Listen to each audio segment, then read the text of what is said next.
main speaker. Ooh, that's what they. Lauren.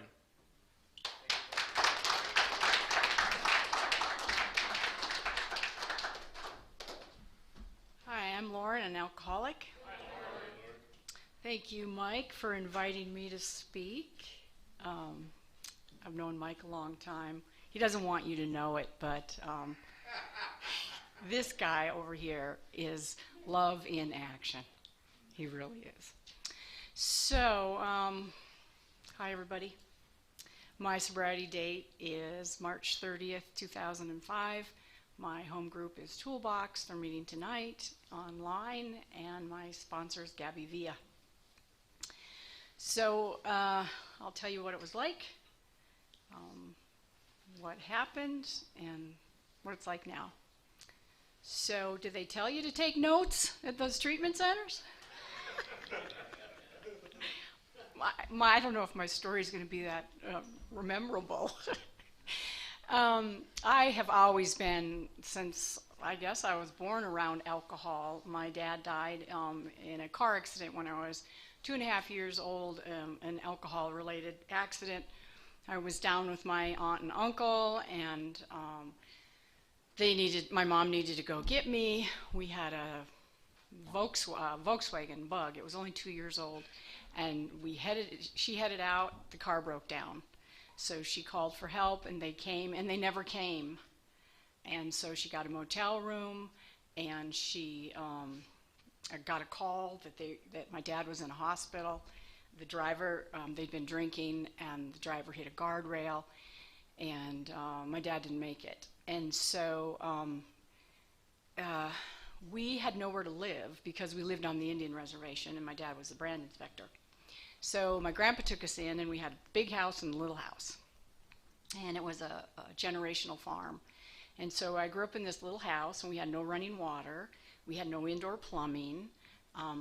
We had a slop bucket. I thought we were in heaven. You know, I didn't have anyone to compare myself to. You know, we took baths in the big house on Saturday night. So my mother at 22 had a 2-year-old, 2.5-year-old, 1.5-year-old, and was 5 months pregnant. And she had her issues. And it didn't take long for me to swoop in and become her mother. And she had many, you know, she died with 27 years of sobriety.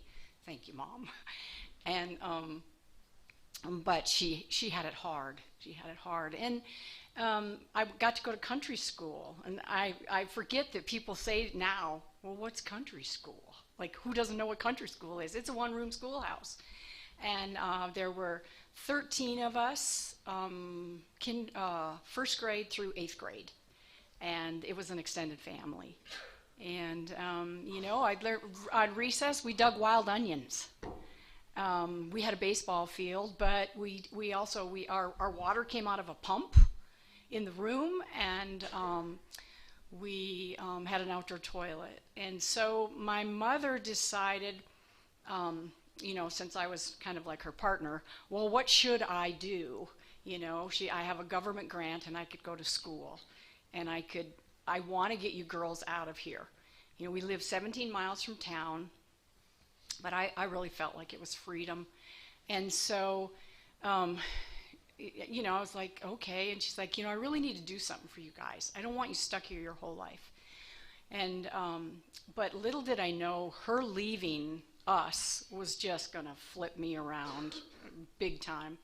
And so she left and moved like maybe 3 hours away, and we stayed with Grandma and Grandpa for a while and switched schools and went back. Then we ended up moving in with another grandparent in town. So everything really changed. I didn't like it in town. You know, I went to Catholic school. I had the nuns. Everything changed. My name was B. Now I'm Lauren. Everything changed. And then I started to compare myself, you know, to, you know, wow, they got 2 parents. They drive a Mustang. We sleep 3 to a room. You know, you just start comparing yourself for, you know, and maybe everybody does, but I really started not to fit in. And but yet I felt like I needed to protect my sisters. And I have a pretty much blanked out during those 2 years, I guess it was. And then by the time I got to the fourth grade, Mom had bought a house, and I thought, well, when she gets back, everything's going to change. Well, she worked nights, so I really never saw her. I was so stinking codependent. She was my everything. And I remember her saying to me, you know, God needs to be number one in your life, even more than me. And I'm like, how does she know that? And but my mom was, you know, she taught me about spirituality. You know, she was a good Catholic. I grew up in North Dakota, and if there was, you know, 4 foot of snow, we're not going to town, but we knelt down next to the couch and we said our prayers. And at night in those stars, when we would walk between the big house and the little house and talk about the stars, and I'd say, well, what's out there? And she'd say, well, that's eternity. Well, what's eternity? Oh, that means God doesn't have a beginning or an end. And so she planted within me this seed of wonder. And I always was a searcher. And until I got here, I didn't even know I was looking. And so I was a sick kid, as I think it was a result of all that. I had hepatitis and I had rheumatic fever pretty much around the same time. And so I was pretty much quarantined. And I didn't mind being alone. I didn't mind being alone at all. It was a lot safer being alone. And but my mom would work for a doctor, and she would bring home pills. And I couldn't read. The words were so long on the packages, I couldn't read what it was. But I started taking them because I had a hope that this was going to get me somewhere, let alone out of here. I didn't know I was lonely. I didn't know I was so angry. I beat on people. You know, I was the girl that beat up the boys until Mark Hatman. I was picking on his little brother up at the top of the hill at the Catholic school. And his voice was changing, and I was picking on him. Mark hauled off and hit me in the gut so hard. I kind of learned my lesson, you know, but I was one to climb the fastest trees and push you right out of it, you know, and I beat on my sisters. I beat on my sisters a lot. And so I started taking those pills in the drawer. And I remember having Aspergum, and you know, this is just sick because, you know, the disease centers in the mind, you know, and so I had Aspergum. Well, you know, I couldn't get enough of Aspergum. I couldn't get enough of anything. So, you know, we had this 3-story house and this huge bathroom, and the closets, you know, the kind that go way back. But if you stood on the sink, there was a big attic above it. So I'd be like, I gotta get away from these things, you know, in the 4th grade. So I'd get on that sink and I'd get that lid off and I'd chuck that Aspergum up there, you know? And so I'd get down, I'd go to my bedroom, and I'd go, I need some Aspergum. I'd have to crawl back up on that sink, you know, and my mom, she kept that house forever. And that sink still wobbled from my weight on it. And, but, you know, and I remember trying to get the Aspergum and thinking to myself, what is wrong with you? But see, you know, it wasn't about the drink, it wasn't about the drug, it was about the behavior. I hadn't taken a drink or a drug yet, but I wanted out. And then I developed what's called toxoplasmosis, and had to go to the Minneapolis hospital and live there for a while. And they'd say, can you tell us anything why you think you've got this one eye bigger than the other, and blah, blah, blah, blah. Like, no, I don't have any idea. And in my mind, I'm thinking, oh, shit, it's those pills I've been taking. You know, and you know, so at a very young age, I had secrets. And I had shame. And, you know, it's like they couldn't break me to tell me, which wasn't it. I think maybe they were hypertension. I don't know what it was, but many a times I'd look at that packet and go, what is that word? Well, let's see if it'll do anything for me. And it never did anything for me. And when I left the hospital, I remember I was there a couple months. I was kind of their guinea pig. They never did find out what was wrong with me, but till years later. And you get to go home, and it's like, great. Go pack your suitcase. So I run and I pack my suitcase, and I go to the trash, and I take all the needles out of the trash. I'm taking them puppies home, and I dump them in my suitcase. Why? You know, why? I don't know why. But man, I can still see that feeling of, you know, and they did blood every day, a couple times a day, you know, and I had a wonderful, wonderful roommate from Chile, and she died. She had heart failure, and she was so brave, and she would really help me. And so I took you know, like I didn't die of some other disease, threw those in the suitcase, took them home, and I could go to the library, and then I could, you know, show my friends what I could do with these needles. And I hit an artery, and, you know, I got thrown out of the library, and, you know, and I was in the 6th grade. And so I just wasn't finding who I was. And my mom ended up getting remarried, and she married the best man from the first wedding. And he was a gift. He was a gift. He had a cabin, and we spent all our time fishing. And while they drank, so did I. My first blackout was probably on some kind of lime green vodka or something like that, you know, at this party. And I remember at 2 o'clock or whatever, waking up, and what I was thinking was, well, I just kind of need some more of this. But the next day was worse when my girlfriend decided to tell me how I was acting out on the couch with Cliff Zerley, and everybody is watching. And what I said to myself is, you're not going to be my friend anymore.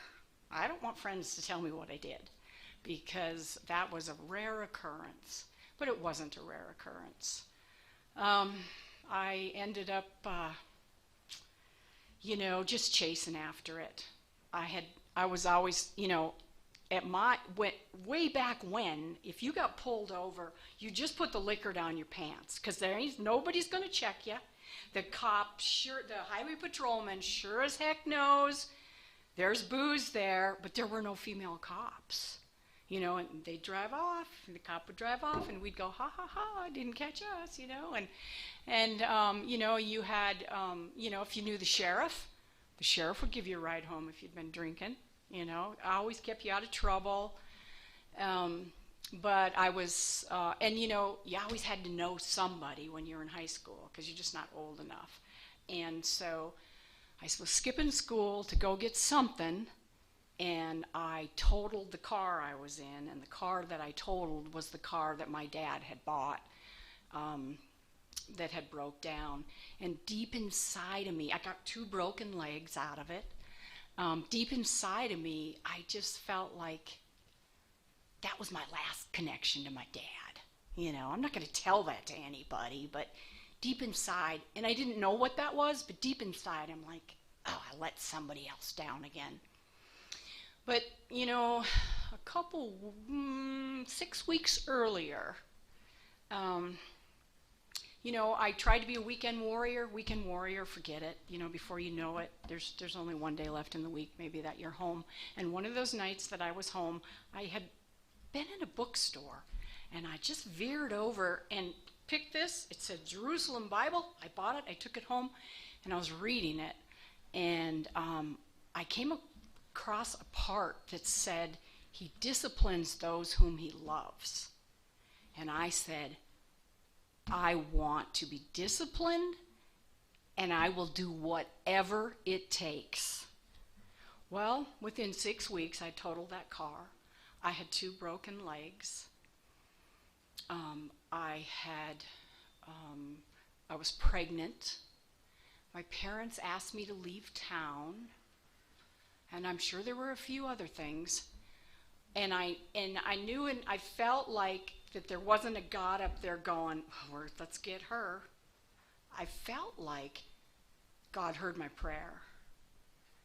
And it took, from that point on, it took me 5 years to really actually surrender from that point on. It was always, let's make a deal. Get me out of this one, and I'll be good. And then I never could be good. I ended up, my parents wanted me out of town, so I started college at 17, because that's what you do, you know. And I made it 3 months, and then I got in an unwed mother's home and gave my child up for adoption. It's hard, really hard. And, you know, tried to make a new start. I couldn't make a new start. How do you make a new start when you're the same old person? But I was like, oh, I'm not going to drink anymore. But no, it didn't matter. I kept drinking anyway. And I kept drugging a lot because I thought the drugs could help me control the alcohol. I was, you know, it's like, I'm not going to throw up tonight. I'm going to find the line and I'm not going to cross it. And I couldn't not cross it. I left college and I hitchhiked to Colorado. I had a dog named Deja Vu, and it was a shepherd wolf. And I left North Dakota in March, and it was 60 below, and I'm like, enough of this, blah, blah, blah. Who goes to Colorado in March and you're homeless? I do. I had a nanny job that didn't work out so well, so I lived in a cave. You know, that's what you do in March. My poor head, you know. All my stuff got stolen. And, you know, my whole life was on my back, and that got stolen. And I was in Boulder, Colorado, and I was walking down the road, and this guy comes towards me on the other side of the road, and he goes, "Is that your dog?" And I'm like, "Yeah." And he's like, "Do you have a rabies license for that dog?" And I'm like, "Well, I used to." And he goes, "Did you just lose your stuff?" And I'm like, "Yeah." And he goes, "Well, I know where it is. I think I do." And I followed him up the canyon, and I don't know if this guy was an angel. I don't know if this guy had been watching me, but there was all my stuff except my hash oil, you know, the first thing I'm going to look for. And so then I ended up moving to Estes Park, Colorado, where I lived for 28 years in the Rocky Mountains, and my view was the Continental Divide. And in between, I moved to Mexico and New Mexico, and I'm still on my search, and I'm still running from God. And I ended up getting married because I thought if I had another child, that would fix me. That's not why we have children. And we ended up getting married. It took me a long time to admit. My parents offered us $500 if we would get married. And we did. And, you know, their heart was in the right place. You know, and by now my mother's alcoholism was off the charts, and she had lost a child herself. And so, 7:30. So then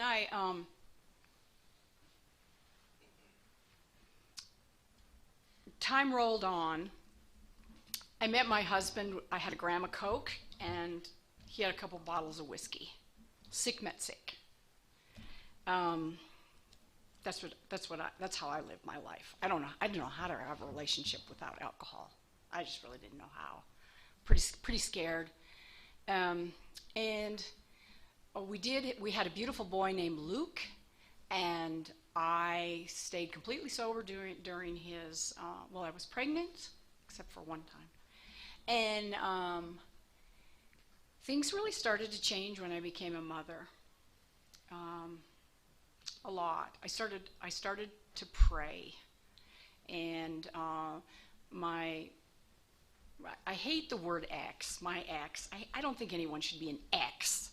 My former husband, he had racked up 5 DUIs, you know, and was looking at a prison sentence. And, you know, I always hung out with people that were worse than me, so that when I compared myself, I wasn't as bad.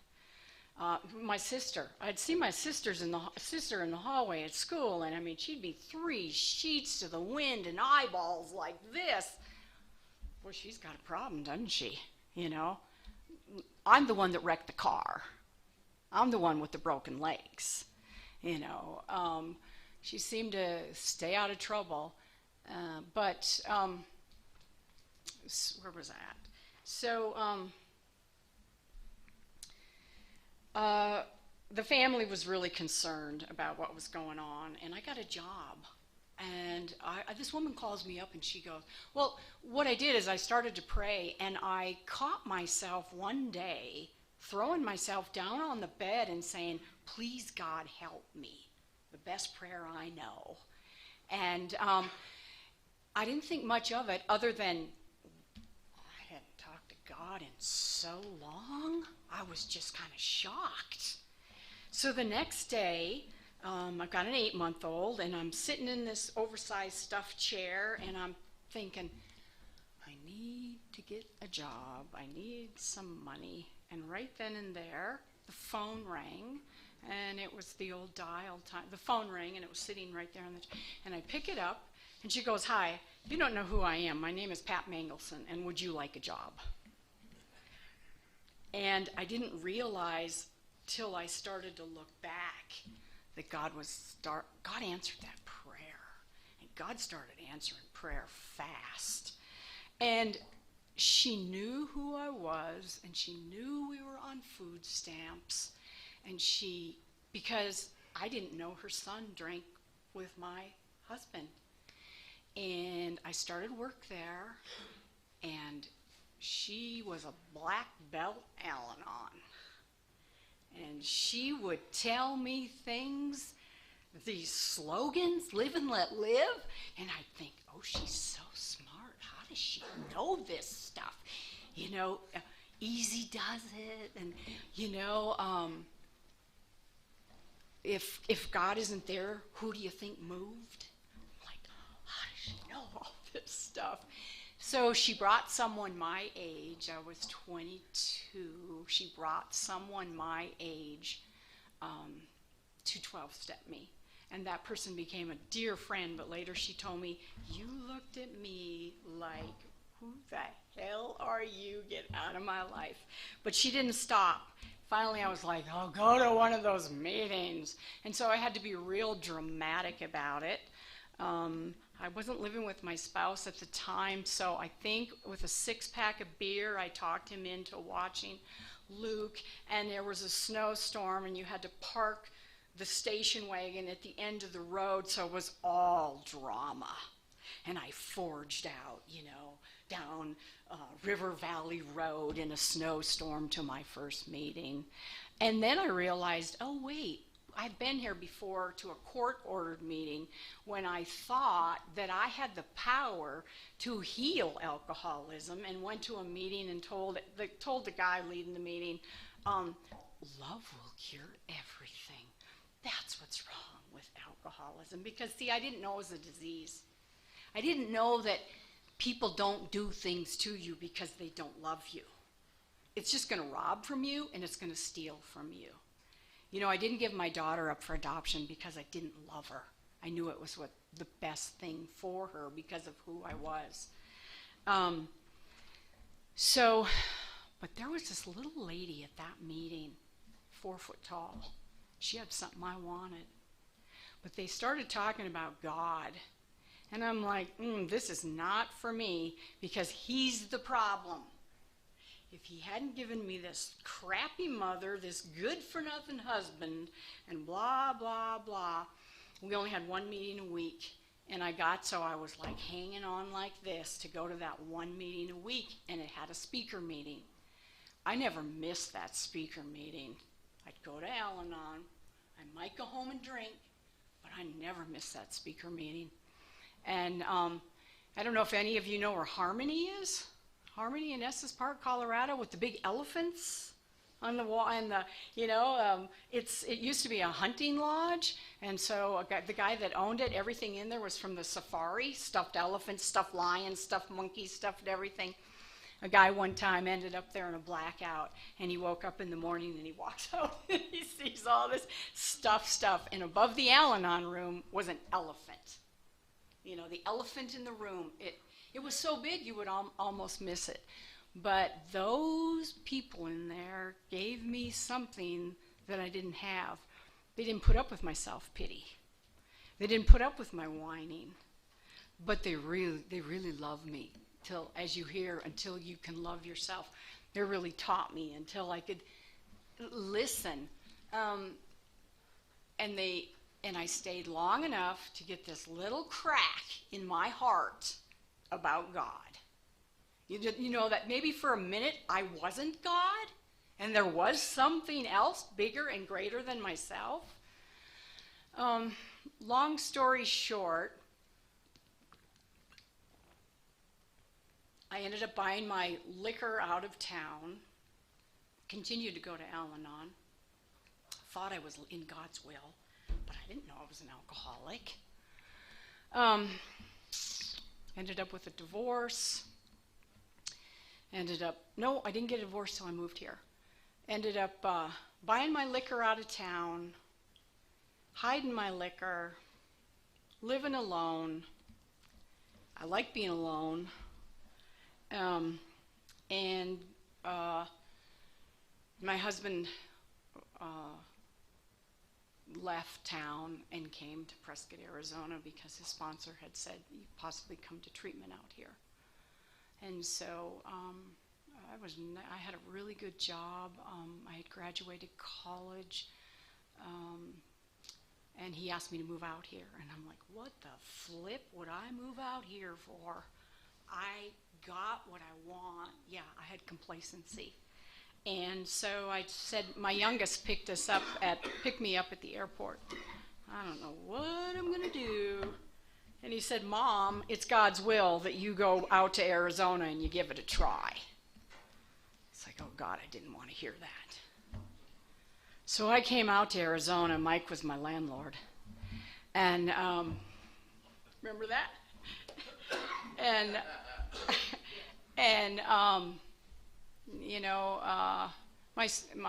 I found a different type of program in this town.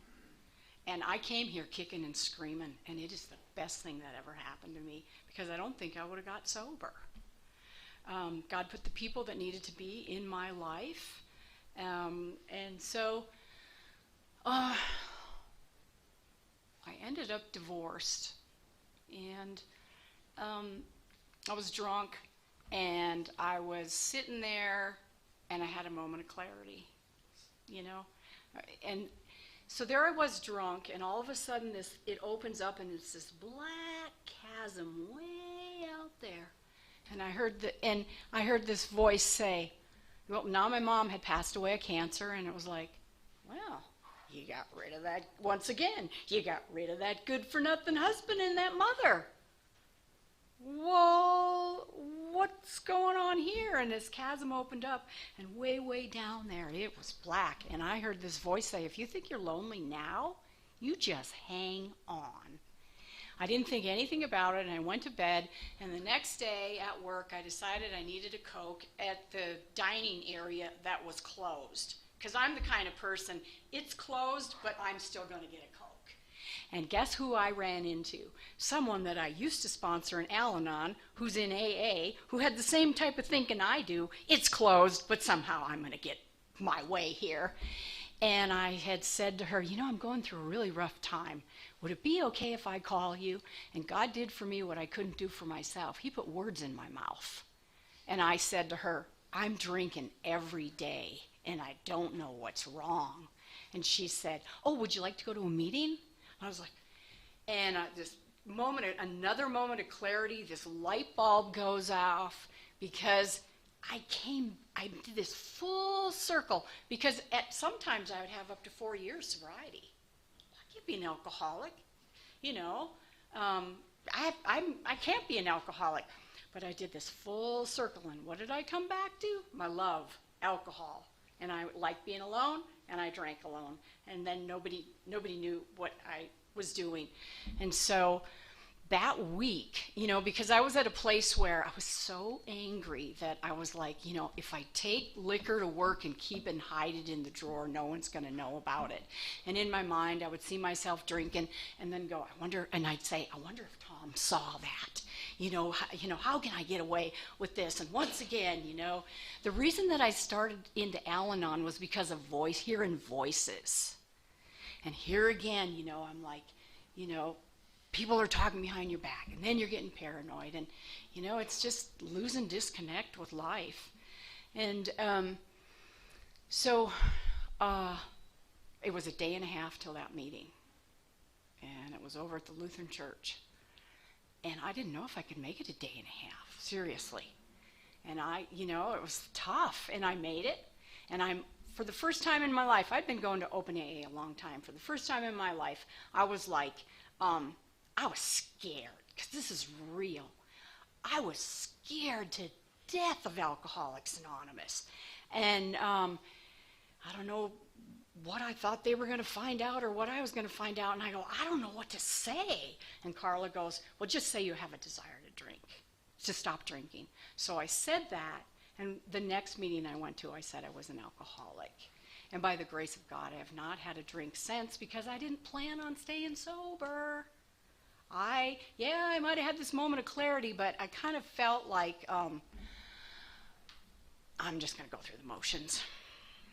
And at 8, and my sponsor passed away, Darlene. And so at 8 years, I'm from time to time still thinking about alcohol. It had not been removed. I told her how we would work the steps. And so I'm like, oh, she passed away. She had 5 husbands and 6 kids, and there wasn't anything I couldn't run by her that she wouldn't know. And when my kids were on, doing their thing, and she'd say, you're never as close to God as when you're on your knees, as when you're praying for your kids. She always knew the right thing to say to me. And so, where was I? So she passed away, and I'm like, I'm on vacation. I don't have to go to Alcoholics Anonymous. Like I was a great Alcoholics Anonymous member. No, I had not even barely dipped my toe into the water. I had rarely done any service work. I had not jumped in with both feet. So 2 or 3 months went by, and I'm like, I am going to drink. I know I'm going to drink. I can't make it without the fellowship. I can't make it without you people. I need that mirror. And so I went over to Park Avenue, and by the grace of God, Gabby, she does what we're supposed to do here. She reached out her hand to me. How you doing? And I said, I'm not doing very good. And she said, well, let's sit down and let's talk about it. And so through that, somehow, she became my sponsor, and she goes, well, we're going to work the steps. We're not working the steps, I told her. I've worked them damn steps so many times. Forget it. We're working the steps. How am I supposed to get to know you if we don't? Working those steps through with her changed my life. And she had said, we're gonna make sure that obsession stops. And I guess maybe even just by her saying that, it changed everything for me. We meet in an accountability group once a month with the gals that she sponsors. We all go on a retreat together. People come as far as Woodland from California for the retreat. This is the first year that we're not going on one because of COVID, so we're going to do a Zoom meeting. But Gabby is like Mike, love and action. So what it's like now is I got 2 kids sober that are sober. My son, I sent him a text and the family, and I said, I'm speaking tonight. Send me some prayers. He writes back, I'm speaking tonight too, Mom. Send me some prayers. The family has all pretty, I don't have anyone in my family in treatment as of recent. I don't have anybody in jail as of recent. And so I have so much to be grateful for. The one son that's speaking tonight, he overdosed on me twice. And it is a different kind of thing when you have to bring your kid back to life. And I had said to my husband, we got to go get him. He's going to die. We got to go get him. And he said, hang on a minute here. Because we all know going to getting somebody, if none of you guys want this, it ain't going to work. The willingness, I don't know how to get the willingness other than to show up and say, God, make me willing. Watch out what you pray for. And so my spouse had called back and he said, if he can get here, I got a bed for him and it's free. And so that next 24 hours, when he's got these little baby grandkids and their dad is just, the kind that gets the gun and gets behind the door and you get the calls and you hope to God they don't kill somebody because they think they're in a schizophrenic whatever and they think it's somebody else and they're going to kill them. And he got here, and I got on my knees, and I thank God. And he relapsed after a while, but he's got 4 years. And the reason he's got 4 years is he busts his butt helping others. I mean, he is Johnny on the spot recovery. He calls me on prior Thanksgiving. What are we doing? Well, we're cooking for 20 people in the recovery home. You going to help? You bet I'm going to help. We're setting up tables and chairs. You going to help? Yeah, I'm going to help. And so I get to be a part of what they're doing. My other son and his wife have 16 years sobriety. She said, you drink, you're out. He left. He's on his way to the liquor store and he calls my mother. Now, when my mother went through treatment, I told her, if you drink again, if you can't see your grandkid, I can't risk it. And when 3 years into her sobriety, she said, you know what? I was adopted, and I don't have any living relatives except that young man and you 3 girls, and you were going to take him out of my life. So 20 years later, I don't know how, Luke must have been about 25, he's calling my mother and saying, Grandma, what do I do? And told her what happened. And I love how God used him to save her life, and then he used her to save his life. And she said, go to AA, go to Alcoholics Anonymous. Well, he started Alcoholics Anonymous immediately, and he's been sober ever since. Has it been easy? No. He's obsessive.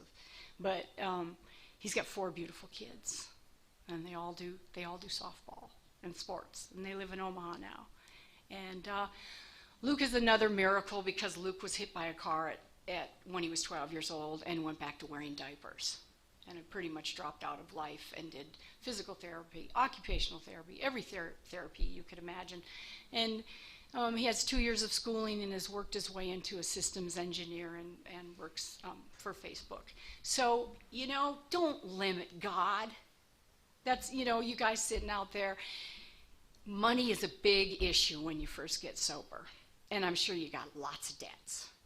The woman, Carla, who helped me when I was her sponsor, she got out of $32,000 worth of debt. She got herself one of those management companies here in town. You give them your paycheck. She paid it off every month, whatever it was. The day she called and said, I'm clear and free. What a miracle. Wouldn't happen without these tools in this program.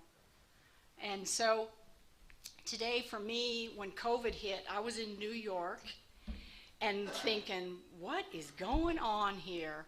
And I get back and I'm thinking, I can quarantine for 2 weeks. Who can't do this? 2 weeks go by and they're like, oh, you're not going back to work. You're not doing this. You're not doing that. And I started to get resentments. And we know we can't live with resentments. If you hear somebody talking and you hear a resentment in their voice, I hope you call them out on it. If you hear somebody talking and they're, well, I set up their Christmas tree, but they didn't invite me to their party, I hope you call them out on it, because we need to help each other. When my faith is down, and sometimes it's down, I get a hold of somebody who will encourage me, and we do it for one another. I noticed that these resentments were happening over COVID. So me and God, we had a talk. And I decided when COVID's over, I'm going to be a better person. And so I got right on that 11th step, prayer and meditation. And in the morning, God, direct my day. What do you want me to do? Divorce me of self-pity. You know, it's easy to start feeling sorry for yourself. But when you go through those steps, you develop this awareness.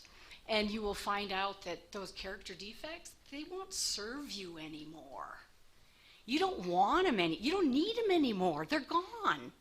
And so the money thing, don't worry about it. You know, I had to work 2 jobs to make my house payment. God gave me a second job out of nowhere. So, you know, it comes, it goes. Don't worry about money. Don't worry about your family.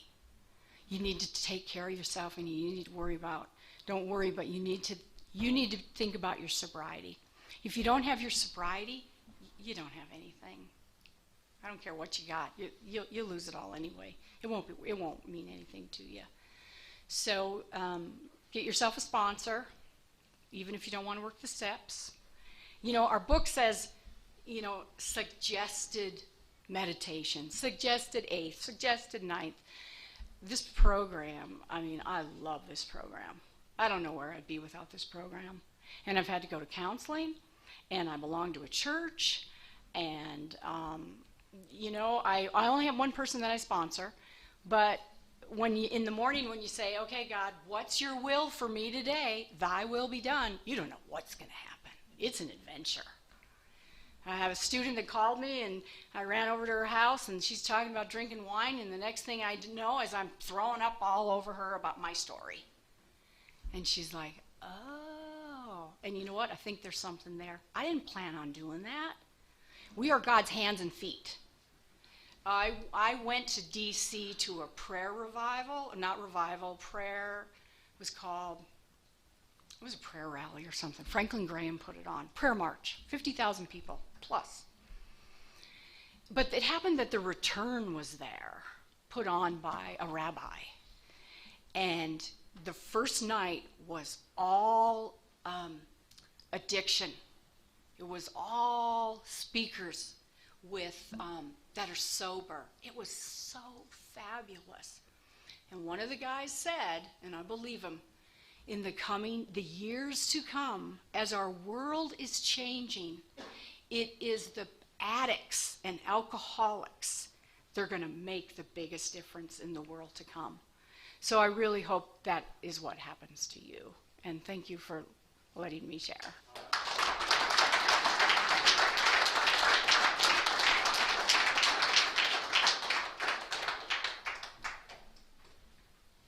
Alrighty, so let's give Lauren another round of applause.